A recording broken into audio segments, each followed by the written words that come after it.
এই হানজালার বংশের যে মূল্য, এই বা হানজালার পরিবারের তো মেথর হওয়ার যোগ্যতা এই রাশেদের নাই, কাজের লোক হওয়ার যোগ্যতা এই রাশেদের নাই। হাজী শরিয়তুল্লাহর বংশধর হানজালা এমপির একটা পশমের মূল্য কি এই টোকাই রাশেদের আছে? আমি মনে করি একটা পশমের মূল্য এই রাশেদের নেই। সেই রাশেদ কিনা বলে যে এই হানজালাকে চিড়িয়াখানায় রাখতে হবে। আমার কাছে ভালো লেগেছে হানজালার উত্তরটা, যে চিড়িয়াখানায় তিনি ঠিকই বাঘের সাথে থাকবেন, কিন্তু ওইখানে যে মহিষটি আছে সেই মহিষের সাথে রাশেদকে বেঁধে রাখবেন বলে তিনি মন্তব্য করেছেন। এই রাশেদ নামক চাটুকার 5ই আগস্টের পরে চরম মাত্রার বেয়াদবি সুলভ আচরণ যাকে বলে, সেটা তিনি রাজনৈতিক অঙ্গনে প্রতিদিন ছড়িয়ে বেড়াচ্ছেন। রাজনৈতিক শিষ্টাচার, রাজনৈতিক আদর্শ, রাজনৈতিক সৌন্দর্যতা, টকশোর ভাষা, এ যাবতীয় সকল কিছু তিনি দৃষ্টতাপূর্ণ আচরণের মাধ্যমে একদম ক্রস করে ফেলেছেন। 5ই আগস্টের পূর্বে বাংলাদেশের জামাত শিবিরের জাকাতের টাকায়, ফেতরার টাকায়, হাদিয়ার টাকায় বিভিন্নভাবে আন্দোলন সংগ্রাম যখন মাঠে ময়দানে থাকতে পারতো না, ওদের কোনো অবস্থাই ছিল না, তখন সাহায্য করেছিল এই দল।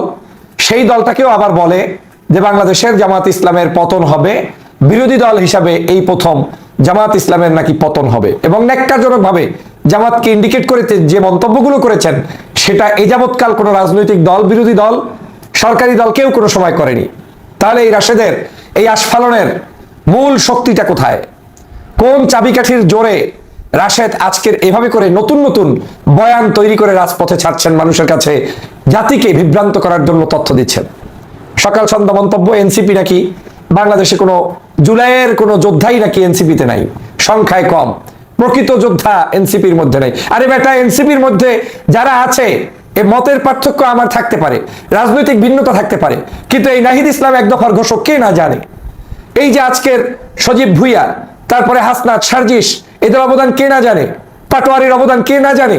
আজকে আপনি তাদেরকে বলছেন তারা প্রকৃত যোদ্ধাই না। তাহলে বাংলাদেশে কোন রাজনৈতিক দলটার মধ্যে আছে বলেন?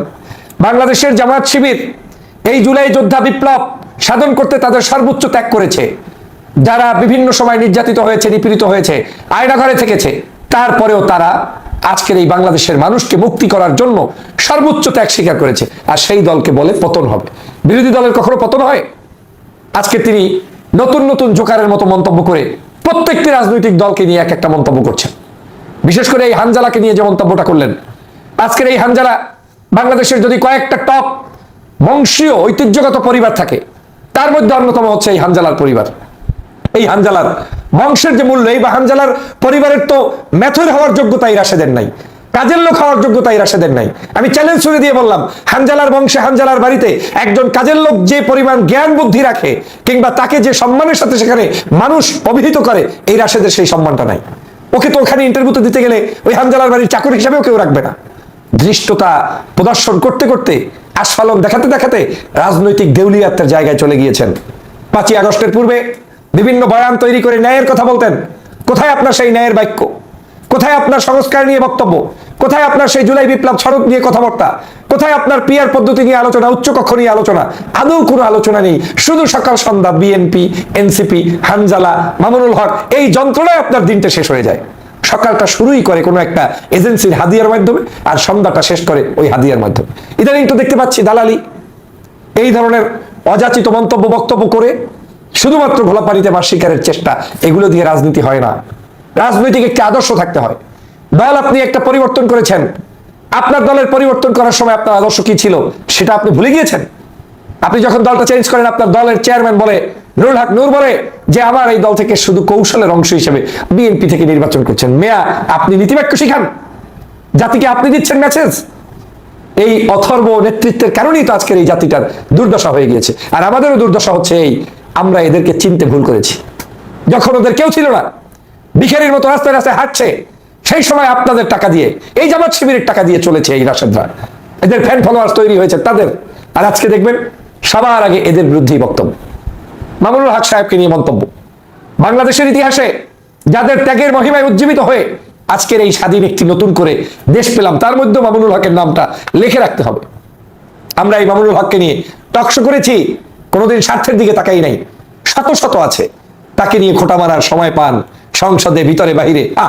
এই দুর্দশা দেখতে হচ্ছে আমাদেরকে, যে আওয়ামী লীগের অত্যাচার, জুলুম, নির্যাতনের সময় আমরা এই সকল মানুষদের কারণে আজকে তাদের উপরে জুলুম করেছে বিদায় আজকে সেই জুলুমের জবাব জুলাই বিপ্লবের মাধ্যমে হয়েছে। জামাত শিবিরের হাজার হাজার নেতাকর্মী গুম খুন, বিএনপির নেতাকর্মী গুম খুন, বিশেষ করে জামাতের শীর্ষ নেতাদেরকে গলায় ফাঁসি দেওয়া হয়েছে। সব ভুলে গিয়েছে, এখন শুধুমাত্র সচিবালয় টেন্ডারবাজি, চাঁদাবাজি, নৈরাজ্য আর হঠাৎ করে কিছু পাওয়ার জন্য। শোনেন, আপনি বিএনপির আসল আপন কোনো ব্যক্তি নয়। বিএনপিও যদি চিনতে ভুল না করে, আপনাকে দিয়ে হাল চাষ করাচ্ছে কেউ কেউ, আপনাকে দিয়ে এই মাঠে কিছু কথা ছাড়াচ্ছে কেউ কেউ, কিন্তু আপনাকে বিএনপি পরিবারে কেউ পছন্দ করে না। যারা সত্যিকার বিএনপি করে তারা জানে যে আপনি কে। আপনি কোনোদিন কি তাদের ছিলেন নাকি? কোনোদিন তাদের পক্ষে বক্তব্য দিয়েছেন নাকি? তারেক রহমানের নেতৃত্বকে আপনি প্রশ্নবিদ্ধ করেছিলেন আমার সাথে টকশোতে। আমি অনেক কথা বলতে পারি না, কারণ যাদের সাথে সম্পর্ক রেখে বড় হয়েছি তাদের সেই সকল গোপন কথা সামনে আনতে চাই না।